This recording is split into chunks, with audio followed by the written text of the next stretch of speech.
खुलुमबाय रायजो राजा नोंथांमोन मैया सानसे फुंनिफ्राय मोनासिमहालागै सानसे बेस्थ थाखादों हिन्जाव गोदान लायफानायाव न'खरनि मानसिफोर आरो लोगोसे हौवा गोदाननि बिबथैनो बिमादै ना बेफोर थांजोबदों गासैबो आंनिनो बिखुमजो जाजोबो बिहाव जाजोबो आरो लोगोसे बिगुमैफोर बिबोनांफोर ज'नो थांनाय जादों आंनि बिसिनि बिबथैनि फिसाज्ला असे बिबथै बिनि फिसाज्लानि हिन्जाव गोदान लायदोंमोन लायनाया जाहैबाय ओरैहाय पर्बतजरा काजिगाव थानाया काजिगाव गोग्लैबाय ओमफ्राय फायखनदारा गामि होननानै बुङो फायखनदारायाव जों गोदो थाना फैखानाय काजिगावआवबो जों गोदोनो थाना फैखानाय 98 99 2000 बेफोराव जों गाग्लिजोबनाय बै समाव आफादाव थानाय समावनो दिनैहाय रिसिपसन दान्दिसेनि उनाव थांगोन आङो गाराङा एसे बोरैबा जादों मैयाथ' सानसे फेसबुक ओमफ्राय निउसनो पर्टेलफोराव जिरायनाय जायाखै बा नायनाय जायाखै मुन बर' बा मुन होननाय सासे बेक्तिया गावनि फेसबुक ना सोरनिबा फेसबुकआव आपल'ड खालामनायखौ जों नुनो मोनदों धमकि मुनखौ आं बुंगोन माबोरै बिक्रमा बबे सर्सनिफ्राय मोनदों बे मसलपुर मडेल कलेजनि बारै बा गुबुन माबा मोनसे कलेजनि बारै बर' बिजोंनि माबा मोनसे गैया सोदोब बाहायदोंमोन बा बुंदोंमोन बियो बबे सर्सनिफ्राय मोनदों मोनाखै बे मुना बिक्रमनि आरो बै बेक्ति सासेनि टार्जान एडभकेटनि बिनि नलेजखौ लाग्रो टार्जाननि नलेजखौ लादो एडभकेटनिखौ आरो लोगोसे बिक्रम दैमारिनि जाखिनि नलेज ना माबे सर्सनिफ्राय मोननानै बियो दिनै मा खोथाखौ बुंदों नंगौना नङा बेखौ नायग्रो ओमफ्राय नाम्बार 1 मुननिया एक नाम्बाराव रं गोरोन्थि जों दिनैसिमबो जों प्रमद बर'खौ रायो बुङो दै प्रमद बर' बुङो गबिन्द चन्द्र बसुमतारीखौ बुङो राकेश ब्रह्मखौ बुङो रन्जित बसुमतारीखौ जों बुङो थावबो नोंसोरखौ जों होसोगोन होनाय सोदोबखौ जों बाहायफेरा दिनैसिमबो नों बायदि मुन ना जेबो नलेज गैयि हारिनि जेबो कन्ट्रिबिउसन गैजारोङि बे खोथाखौ बुंगोन आं आरो जाखिनि बाथ्रा बुंनाय बे मुना बे मुन गथ'आ मुन होननाया बियो मा साननानै ना सोरबा थोनदों मुना दाबो थ्रेटेनिं होनायाव जा वर्ड बाहायदों जा सोदोब बाहायदों होसोगोन सोदोब बाहायदों बियो जों ज' जानानै होसोगोन बिनि सायाव जुदि केस होयोबा मुना मा जागोन आं बेखौ बुंगोन बिनि सायाव जुदि केस होयोब्ला सासे एडभकेटखौ दिनै होसोगोन बा बिक्रम दैमारिखौ होसोगोन मा राव जाखो बियो बेथ' होसोनाय माने मा बुनो ना एटेम्प्ट टु मार्डार ना मार्डार खालामनो खोथायाथ' बिसो होसोनाय माने मा होसोनाय माने बै बेक्ति बैसोरखौ बा जोबथा साजा होनायनि माबासो खोथा बुंदों बाहायदों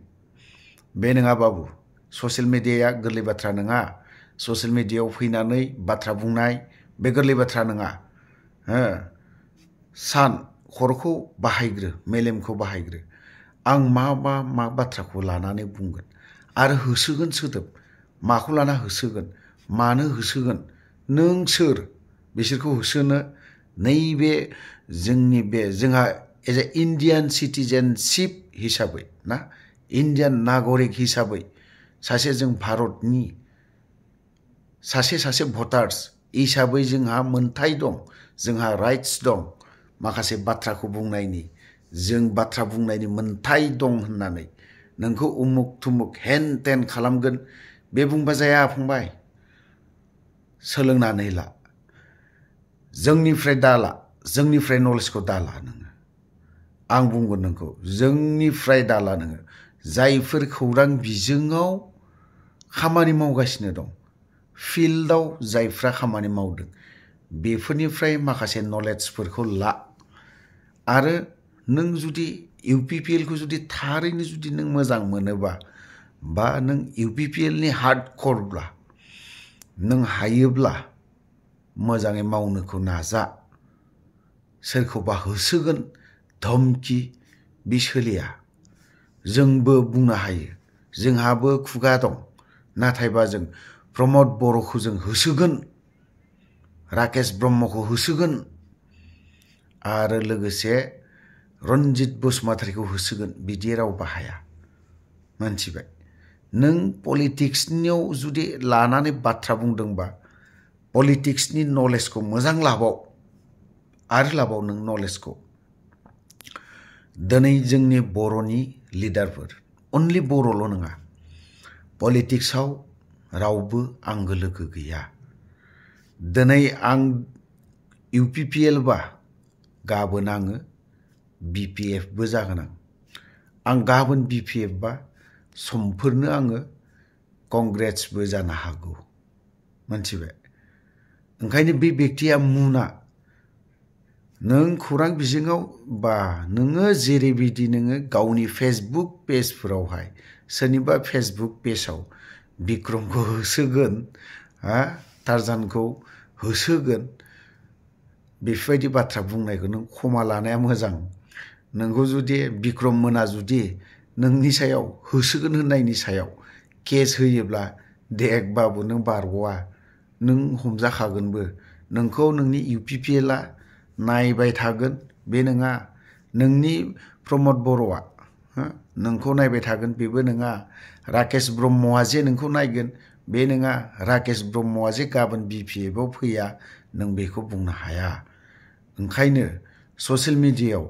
बा फेसबुक पेजफोरनो मानो हेनटेन ससियेल मिडियाफोराव आंबो सालायनो हायो आंबो मेनटेन खालामनो हायो होननानै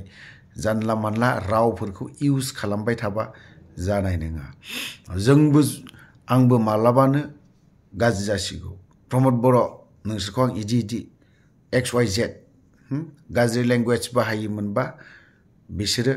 आंनि सायाव गोबां केस होसिगौमोन आं कट गाबाय बायनानै आगुर मोननाय नङामोन रन्जित बसुमतारीमोन बायदिया आंनि सायाव गोबां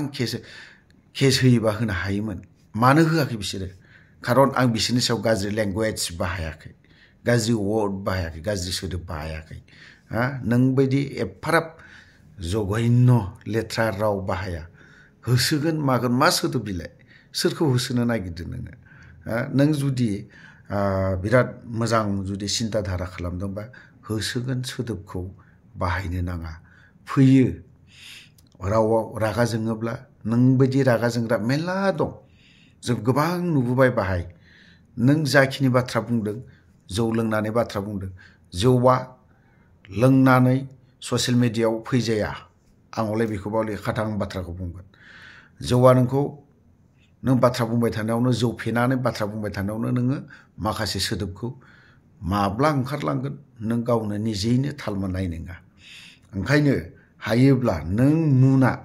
बे मसलपुरनि बाक्सानि मसलपुरनि ना माथाय बे मुना बियो हयथ'बा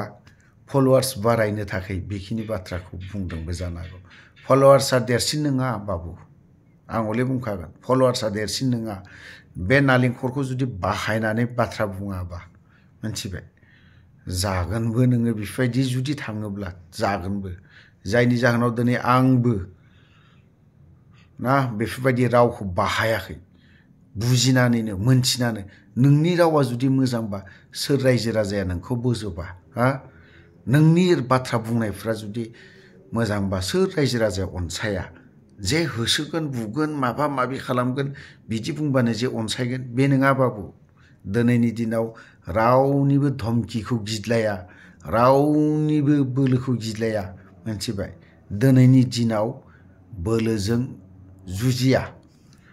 मोनथिबाय नैबेजोंसो ब्रेननि खामानि माथाखौ माबायदि ओरै खालामनानै सोलियो बेजोंसो नोंनि बे धमकिया जे बिक्रम आरो बे मा होनना बुङो एडभकेटआ बिथाङा जुदि नोंनि सायाव जुदि केस होयोब्ला नों गाहैबाय था कर्टआवहाय बारग'गोन नामा नोङो हाबनांगोन नोङो दालि ओंख्रि जानांगोन नों बेफोरबायदि आरोखि थ' जेखियानो जादोला गोबां बाथ्रा बुंबाय जों माब्लाबा जों UPPL नि MLA दाखालि जयन्त सारजोंबो MLA नै सिडली समिस्थिनि MLA बेजोंबो फट' लाफादों हगारदों जों बयजोंबो लोगो जानांगोन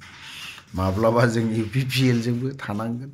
माब्लाबा जों BPF नि जानानै गोबां बाथ्रा बुंनांगोन जाखिनि मावनो हायाखै नालाय हायाखै UPPL आ जाखिनि बाथ्रा बुंदोंमोन खोथा होनानै दोननाय बेफोरखौ हायाखै नालाय हायाखै RTI होदों बिक्रम मोना बा माबा मोनसे बबेबा सर्सनिफ्राय बिक्रम मोना दिनै मोनदों ओंखायसो बेखिनि बाथ्राखौ बुंदों आरो बिक्रमा माखासे सर्सफोरखौ मोनथियाबा माखासे बहा मा जादों जायाखै बेखौ 100% मोनथियाबा बियो ससियेल मिडिया बा खौरां बिजोंफोराव बियो माब्लाबाबो बुङा हयतोबा जिखिनि बाथ्राखौ बुंदों बियो 100% बियो मोनथिदों बिनि उनावसो बियो मिडियायाव बुंगोन ओरैनो जानला मोनला बियो बाथ्राखौ बुङा जानोबो हागौ मोनथिनायखायसो बिक्रममोन बायदिया दिनै बुंदों आरो दिनै टारजान बायदिया मानो बुंनो गोनां जादों सासे एडभकेटआ एसे सान एडभकेटनि बोलोखौ दांनाय एडभकेटआ मा खालामनो हायो हाया नोंनि सायाव गाबोनो गुबुन एंगेले केस होयोबा आथिं हमनानै आगोर मोननाय नङा नों मुन बाहाय आं हले बुंखायो गोलाव बाथ्रा बुंबाय गोलाव खोथा बुंबाय